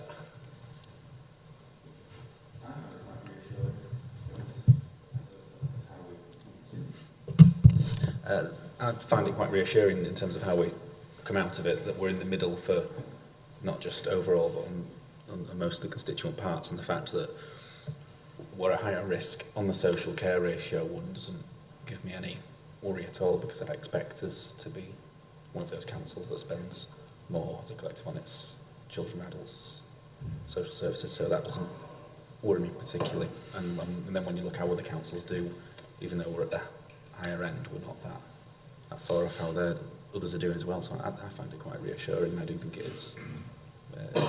It's a positive thing, I think. Yeah, I tend to agree. And even on the social care one, when you look at the social care one, it's relatively flat. Even though it's put us on the right, it's relatively flat, really. Everybody's in about the same position because everybody is spending a good chunk of their revenue on social care. So, you know, it probably, when you just look at that top left chart, it probably suggests it's higher risk than other councils, whereas actually we're all very, very similar. The difference is relatively minor. The trend analysis is probably more applicable for me, that it shows that we've invested more, we've recognised that we had areas, and I think the narrative is important there. The only one for me, and you know, when you look at the level of reserves, you know, because there is quite a significant spread, is perhaps understanding a little bit about those that are at the extremes and as to why they're at the extremes, and is there anything we can learn from them at either side, really. So, you know, we are about in the middle, but is that the right place? And, you know, why is, I think it was Leeds that's on the extreme right, you know, why is Leeds comfortable at that level? Do we understand that? You know, and whoever's on the far left as well, do we understand why they're comfortable with putting that much in? Because I think that would help give confidence to our view that we think we're about in the ballpark and in the right place. So that'll be my only comment, really. Okay, yeah, I mean, they're fair comments. Obviously, there are different ways of gathering intelligence for that. One is just to go in and look on and see what their approved budget plans are saying in terms of their own relative reserves position, because, like I say, there's a number of national factors that will equally impact across the piece in terms of risk assessments. How they actually then translate at a ground level might be slightly different, and they will be variably nuanced. So, you know, some authorities might have specific things that they're putting resources aside for that are, you know, particular to their circumstances. So, yeah, I mean, I think that's probably something to reflect on in terms of the extremities. I'm sure if you to talk to council, I mean, Leeds are one of our sort of key regional players, of course, aren't they? So, and I do talk to, have conversations regionally with my Director of Finance colleagues as well. Again, there'll be certain sensitivities and rationales and stories for, you know, for Leeds or any other council that's relatively at that end and councils at the other end that I'm sure they would articulate and, you know, fully understand where they're at and why they're at there. But I think that's something we can have a look at and come back. And again, it's that thing about, to me it's about consistency of the thought processes as to why these can't, not the absolute numbers, but what are they considering in terms of their rationale and assessments that they're comfortable with. It's just looking for anything we may have missed. Yeah. And get reassurance that we have got it in the right place, really, isn't it? Yeah. Okay. Thank you, Chair. Just a reiteration of what's already been said. Really, it's an interesting tool. There's not much in the way of being able to interrogate the data that's actually here at the moment in any kind of granular detail, but it's a signpost. and it lets us have a look at how we're doing relatively. Do we need to go and have a look at what other people are doing? Yes, we probably do, if it's vastly different from what we're doing. Context is everything, isn't it? With data, we can have a look at these, but unless we know the stories, as Eamon was just saying, if Leeds is vastly different percentage for us from reserves, there might be a very good reason for that. Do they perceive the same risks as us that they might need reserves for? If they do, if it is the same and the income is vastly different, then the percentage will be vastly different too. So it's those contexts that we need to be really kind of aware of. So yeah, it's caveat emptor, isn't it? Buyer beware. Be switched on when you're looking at figures. Okay, so it makes us look and ask why, and from there we might find out more. But I think that's all I'd really want to say, to be honest. Okay, any more on this before we go on to the future work plan? Okay, right, next item, future work plan. Just have a quick look at that, see what's coming up. Any comments on that?